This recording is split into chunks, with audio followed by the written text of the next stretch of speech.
yung missing natin na kalapati kahapon mga kalapatids. Eto, nakauwi na sa wakas. Naka-sticker pa nga siya mga kalapatids. Ayan o. Siya si Idol Madla, nakakahanga, may mga hawak, gandang linyada. Ika'y inspirasyon kung bakit hanggang ngayon ako'y palaging kumakarera.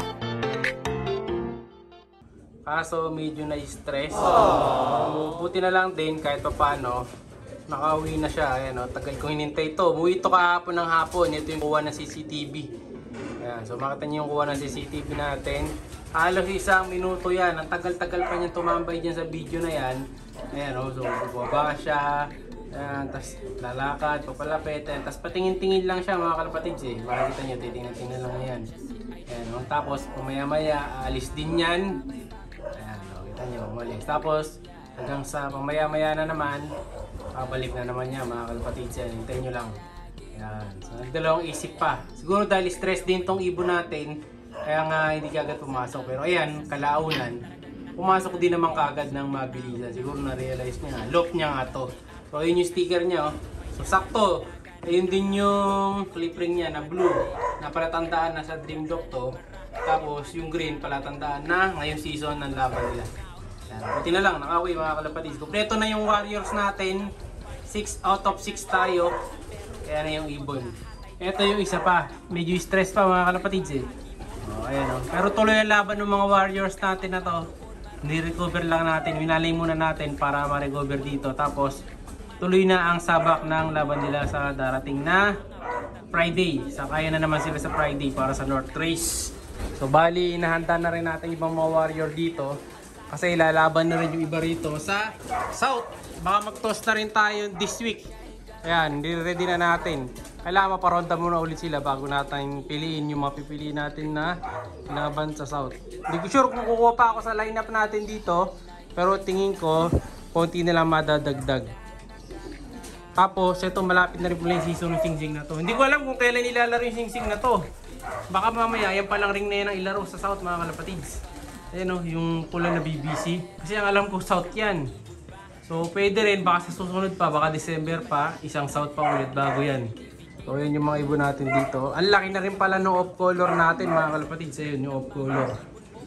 Ayan o, malaki na rin pala siya. Para siya nag-white bar, no? Yung tsura ni off-color dito. So, hanapan natin ng magandang kaparis to. Naghahanap tuloy ako ngayon ng itim na mga kalapate. So, kailangan ko ng isang kak na itim. Saka isang hen na itim. Naghanap tayo yung ano lang. Yung budget meal lang na itim na hen. Saka itim na kak. Kasi wala tayong mahanap. Medyo mataas yung ibang mga nakikita natin. Kaya di pa natin makuha. Kahit kak muna. Pero mas mahalaga yung hen. Kahit yung hen lang. Okay na tayo. Yung mga puti kasi natin dito. Ito di pa pwede. Bata pa yung mga puti ko eh. Pero yun. Sakto. Pwede rin pala yung puti natin na to. Ito magagamit ko itong puti na to. Ayan. Kaya tinabi natin na yung barako na siya oh. Ayan. Pero mas maganda sana kung nag-hen eh. Pero nag-cap, pwede na rin pares yan sa mga grisel natin. Or doon kay Batman. Pwede. Pero ito, ganda ng kulay niya mga kalapatids oh. Nag-ano na siya, nag-white bar. So ayan, masaya naman ako kasi kumpleto na yung mga ibon natin. Ito na yung patukan ng mga warriors natin. Papakainin na natin sila. Ayan oh. Bali ilan nyo na dito boy? Sa uwi, tatlo na dito yung uwi no nakarang araw mga kalapatids. Ayan na yun oh. Ito, pang South natin yan. Nakita nyo na ito eh, yung diesel to. Ito yung dati nating Trumpeteers. Ayan o, hindi lagyan natin di ba sa buntot dati. Yan o, nung naglugon siya, natanggal na. Pinalitan na natin. Kasi nga ngayon, lalaro na natin yung sa South. Ayan yung isa, yung off color o. So ano na lang sila dito, 5. So yung dalawa, babalik dyan. Bago mag Friday, kailangan makabalik dito yun. Ayan. Dahil nire-recover pa natin sila. Ayan na lang. Bali, sasakay natin sa susunod mo. Ilan pa? Kung sakali. 6 pa, no? Kompleto pa kung sakali. Pero depende yun, mga kalapatid. Kung sino yung makaka-recover kagad sa mga huling umuwi.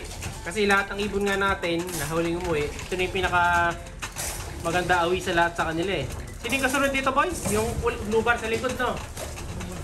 Yung blue bar sa likod. Yun ang pahapon umuwi. Ito yung umaga. Then yung iba, the next day na. Tapos ito, tokay na rin natin. No? Ayan, gutom na sila. Nagwawala na yung mga bata po yan. Yan o. Yun o. Kain silang lahat mga kalapatids. Yan, dami nila. Ayan o, ganyan kadami yung mga ibon natin dito mga kalapatids. Yun! Hindi kain. Ayan o. Diba, marami na tayong ibon dito. Sanay na ba lahat to, boy? Hindi pa. Meron pang hindi, no? So, meron pang ilan dito. Dahil pinahinga nga natin sila for recovery. Kaya hindi pa natin na-retraining lahat. Yung color, boy, parang nag-white bar, no? No, boy? Yung color. Parang, na? Yung, ano, yung kulay gray. Parang white bar ang dali, no? Ano? Ganda ng kulay nila. Inuha muna natin. Tatlo pa yata. Puti ko dyan, tatlo na. Ilang sila dito sa akin, may nagbibig. Kung may kailangan kayo dyan. Isang takal na lang ba to? Okay na to? Nagdaga ko pa. Si Madla to kasi namamahala dito sa Gymlok mga kalapatids. Sa flyer siya ang bahala dito. Ako sa breeder. Okay, ako baga ako taga-breed siya yung taga-fly. Wala ka sa gilid mga kalapatids. Layungan natin yung buo. Yan, o yan, pag wala yung video. Yung camera. Abangan nyo yan sa mga next season. Kunti na lang to mga kalapatids. Ayan o.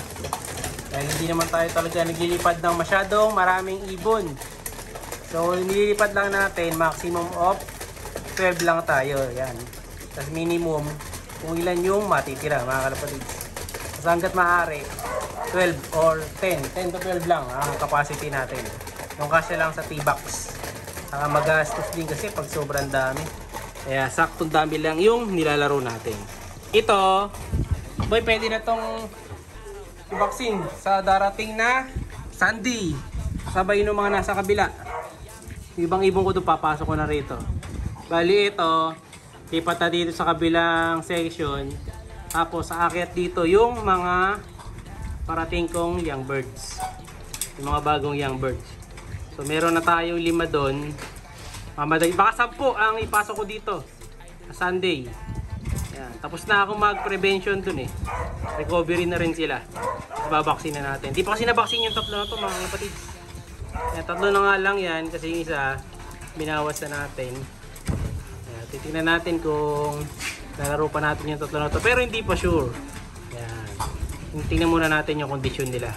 So abangan nyo lang yung mga next video natin kasi mukhang babagyo nga. Kung mahirapan tayo mag-vlog sa mga susunod na araw, may bagyo daw paparating eh. Ayan o, medyo di maganda ang panahon natin o. Ang lakas ng hangin. Siya'y kalapatistang napakagaling na kinakilala.